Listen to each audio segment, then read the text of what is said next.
Je suis accompagné de notre directeur général, M. Francis Adam, et par le coordonnateur de l'Organisation municipale de la sécurité civile à Drummondville, M. Yves Bourrivage.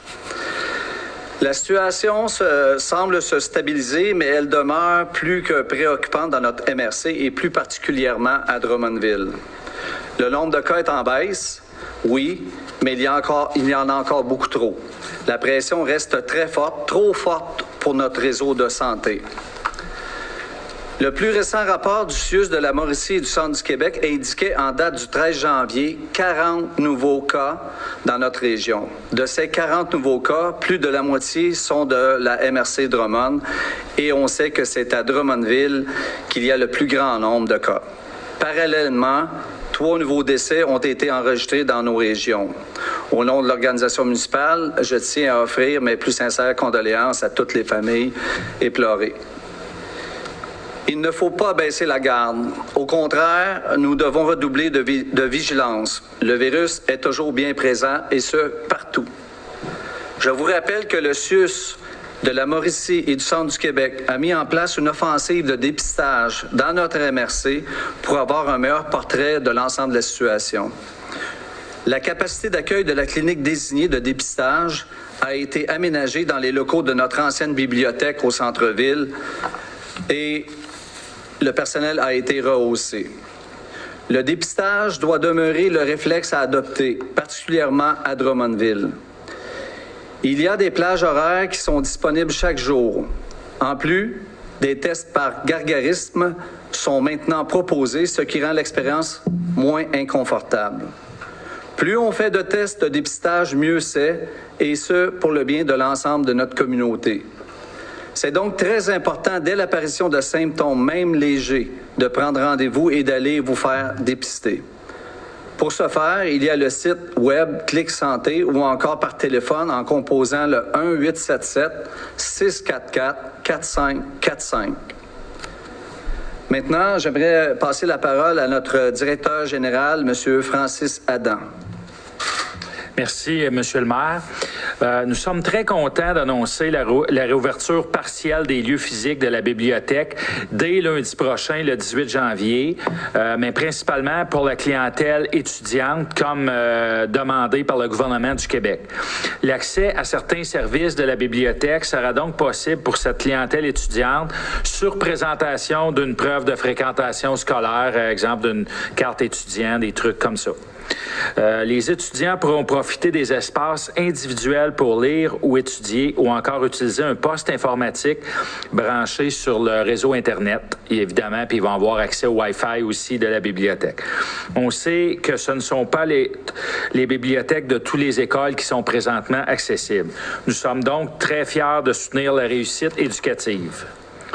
C'est important pour nous de rendre disponibles nos installations pour les étudiants, le tout le plus sécuritairement possible. À cet égard-là, les heures d'ouverture pour la clientèle étudiante seront le lundi de midi à 19h, du mardi au vendredi de 9h30 à 19h et les samedis, dimanches de 9h30 à 16h30. Nous pourrons accueillir environ 70 personnes selon le principe du premier arrivé, premier servi. Quant au poste de travail informatique et à quelques bulles familiales, on parle là des salles de travail, les usagers pourront les réserver dès lundi prochain, le 18 janvier, en ligne ou par téléphone. Évidemment, vous rendant sur le site web de la Ville, entre autres, vous allez avoir beaucoup d'informations à ce sujet-là. C'est important de souligner que l'accès se fera exclusivement par la porte de côté, du côté terminus ou rue Lindsay, si on veut, là. Quant au prêt de documents sans contact, ça se poursuit à la bibliothèque et la population doit venir chercher sa commande sur rendez-vous à la bibliothèque en utilisant la porte de côté du stationnement cette fois-ci, donc du côté du Maxi, si on veut. Par contre, il est à noter que physiquement, l'accès aux collections de documents demeurera interdit, même pour la clientèle étudiante qui pourra accéder à l'intérieur de la bibliothèque. Concernant l'aide aux organismes, comme je l'ai expliqué la semaine dernière, pour nos organismes communautaires, la situation actuelle peut occasionner des problématiques pour avoir accès à des bénévoles. Donc, cette semaine, les employés municipaux ont prêté main forte à certains organismes, dont la Popote roulante et le Centre d'action bénévole Drummond, pour pallier les besoins de main-d'œuvre et de poursuivre leur mission essentielle. La Ville va demeurer à l'affût des besoins qui pourraient survenir au sein de d'autres organismes communautaires qui offrent des services directs de première nécessité à la population afin de pouvoir soutenir les personnes les plus vulnérables de notre communauté. En bref, en terminant de façon plus générale, de notre côté, au niveau de nos employés de notre organisation, la situation va toujours bien. On continue de faire attention et de suivre toutes les recommandations pour la santé et la sécurité de nos employés dans le cadre de l'exercice de leurs fonctions. Nous sommes mobilisés pour maintenir des services essentiels et nous redoublons d'ardeur aux côtés du CIUS Mauricie Centre du Québec pour endiguer la pandémie. Nos équipes sont à la tâche pour supporter et répondre de manière efficace, innovante et responsable aux besoins et aux attentes de la population dans les circonstances actuelles. Merci beaucoup pour votre attention. Alors, merci, M. Adam. C'est tout à fait normal que la pandémie provoque de l'anxiété chez vous ou chez vos proches. Certaines personnes sont plus touchées, affligées que d'autres par la crise. Je tiens à vous rappeler qu'il existe de l'aide. Entre autres, la ligne téléphonique Info Sociale que vous pouvez joindre en composant le 811 et aussi chez nous, la ligne d'écoute et de solidarité du CEPS Drummond au numéro de téléphone 819-477-8855. N'hésitez pas à téléphoner. Pour les entreprises et commerces, le personnel de la Société de développement économique, la SDED, est là pour vous accompagner et vous guider à travers différentes mesures d'aide financière. N'hésitez pas à les joindre eux aussi à 819-477-5511. Je veux aussi relayer les observations de nos forces policières qui constatent une bonne collaboration de la population. Bravo tout le monde, on lâche pas. Alors maintenant, je voudrais introduire M. Yves Beaurivage. Merci, M. le maire. Je vais vous annoncer aujourd'hui la fermeture du pont Curé-Marchand dès ce vendredi 18h, 15 janvier aujourd'hui, et ce jusqu'à dimanche 18h. On va fermer le pont Curé-Marchand tous les fins de semaine jusqu'à nouvel ordre. On l'avait déjà fait dans le passé au printemps, ça a bien fonctionné. Évidemment, ce qu'il faut comprendre, c'est que la passerelle piétonne du pont Curé-Marchand est très étroite. En fin de semaine dernière, le SIUC, les intervenants du SIUC ont remarqué qu'il y avait beaucoup de circulation. D'ailleurs, on avait incité les gens pour la santé mentale, la santé physique, de prendre l'air, puis c'est vraiment correct de le faire. Nous, ce qu'on fait, on n'est pas actif. On veut augmenter la sécurité du passage sur le pont du Curé-Marchand. Évidemment, il y a beaucoup de monde aussi qui font la boucle avec le pont de la Traverse. Et puis, c'est ce qu'on veut rendre plus sécuritaire pour nos piétons. Il faut prévoir des entraves, évidemment, à l'intersection du boulevard Saint-Charles, Mont-Plaisir et Chemin Heming, et évidemment au coin de Hériote et de la rue du Pont. Notre promenade Rivia est très populaire. On a le centre-ville aussi. Donc, je pense que c'est des mesures d'exception, d'une situation exceptionnelle. On le fait pour le bien des citoyens. Pour ce qui est de l'escouade COVID, heureusement, on rapporte quelques situations particulières où des gens ont fait preuve d'incivilité envers nos escouades, que ce soit la patrouille, les intervenants du SIUC ou les employés municipaux. C'est malheureux, mais c'est pas majeur. On va quand même demander aux gens de faire preuve de civisme. Vous savez, les intervenants, que ce soit du SIUC ou de nos employés municipaux, les employés municipaux, c'est pas dans leur habitude de faire de la patrouille comme ça, leur demande de le faire pour évidemment essayer de rendre encore plus sécuritaires nos endroits et de ne pas les fermer.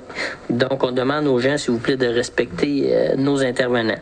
La Sûreté du Québec, M. le maire l'a dit, nous rapporte la même chose. C'est pas problématique, cependant. Ils font un rappel que les autorités policières, M. Legault l'a dit, sont en mode d'application du décret. On n'est plus en sensibilisation.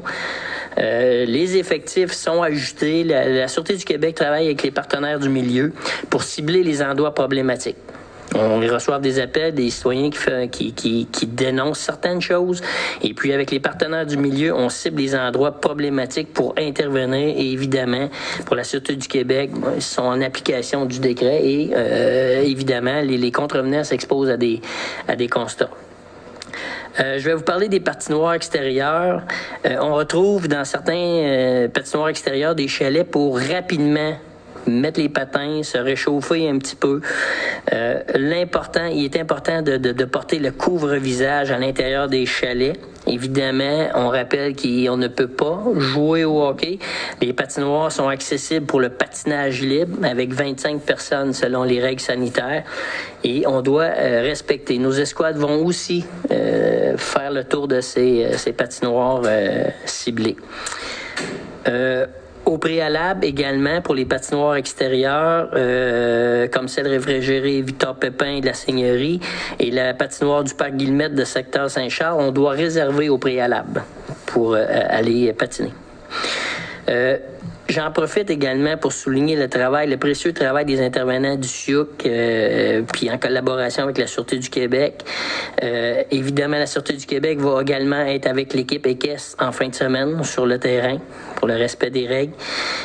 Puis également, je n'ai parlé aux employés municipaux qui, normalement, ne font pas ce type d'intervention-là, que je souligne leur très bon travail.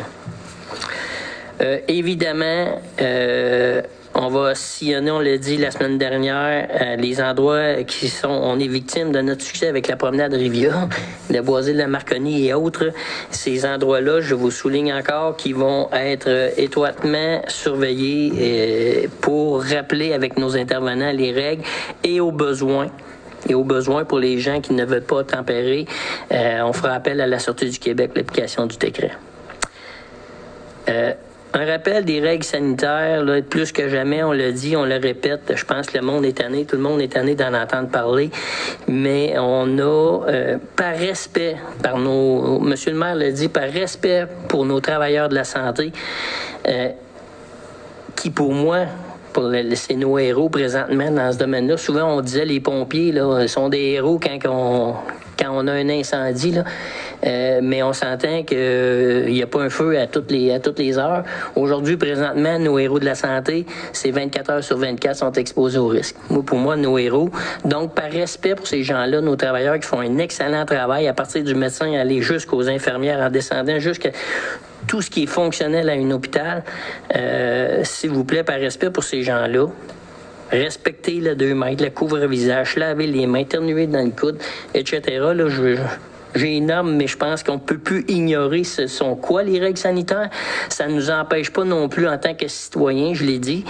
On est dans une situation exceptionnelle qui demande une mesure des rigueurs exceptionnelles. Ça ne nous empêche pas aussi, comme citoyens, de rappeler à certains gens des règles sanitaires.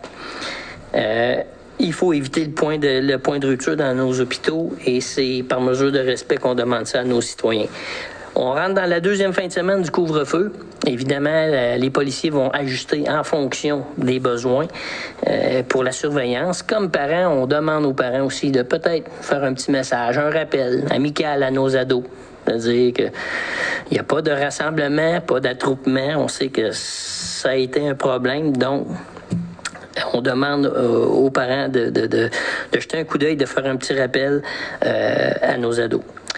Je vous rappelle en terminant que la sécurité civile, c'est une responsabilité partagée. La solution, la barrière, les gestes barrières, c'est nous. La solution, c'est nous. Le virus, il ne court pas tout seul dans la rue, il ne se promène pas tout seul dans les airs. La solution, c'est nous qui l'a. Puis on demande aux citoyens, s'il vous plaît, plus que jamais, de respecter toutes ces règles-là. C'est tout pour moi, M. le maire. Alors, merci, M. Beaurivage.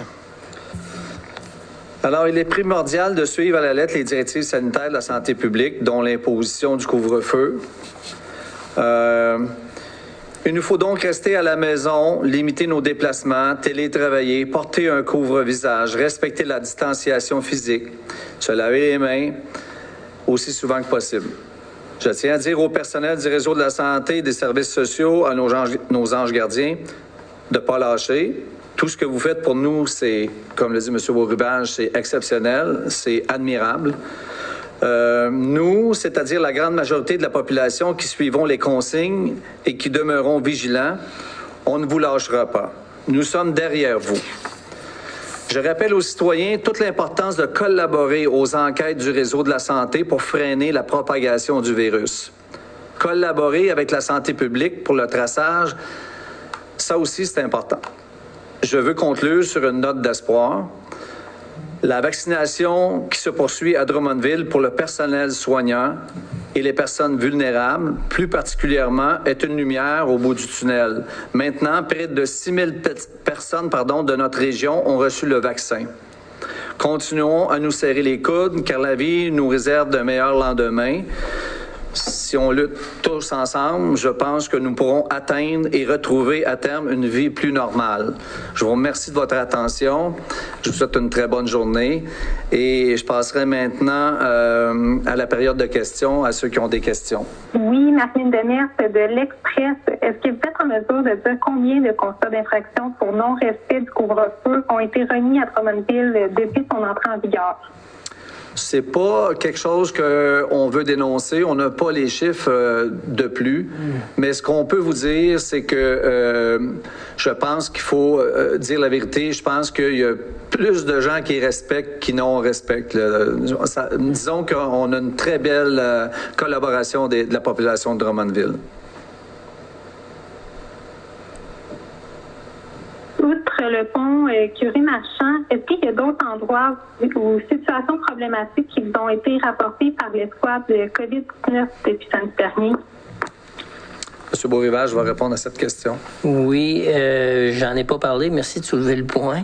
On a le stationnement de la Rivia. Je l'ai dit tantôt, c'est un endroit populaire. C'est un très bel endroit pour aller marcher. Évidemment, on va porter une attention. Là. On a des gens qui se stationnent un peu partout, qui ne respectent pas dans les endroits qui sont gazonnés en été.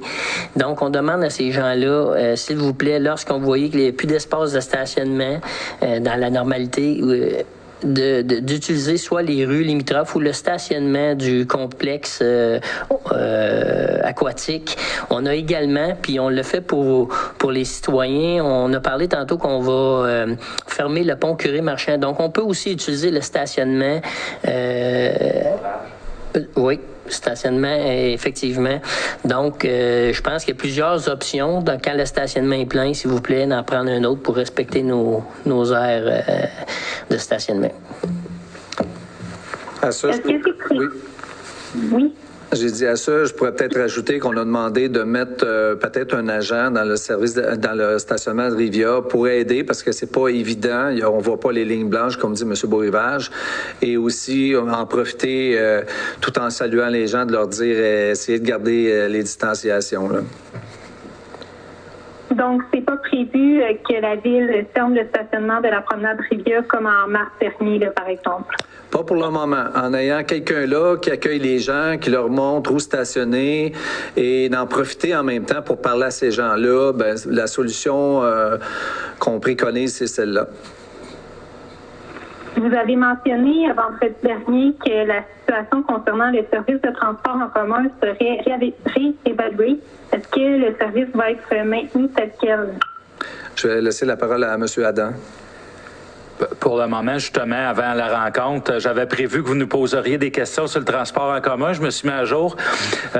Présentement, en date d'aujourd'hui, on n'a pas tout reçu. Les statistiques n'ont pas été compilées pour cette semaine, mais par contre, les gens vont les compiler, puis on va, dans le courant de la semaine prochaine, on va regarder ça, puis on va prendre une décision qu'on pourra vous communiquer vendredi prochain concernant la question du transport en commun là, à partir de 20h. Mais pour le moment, il n'y a rien qui change.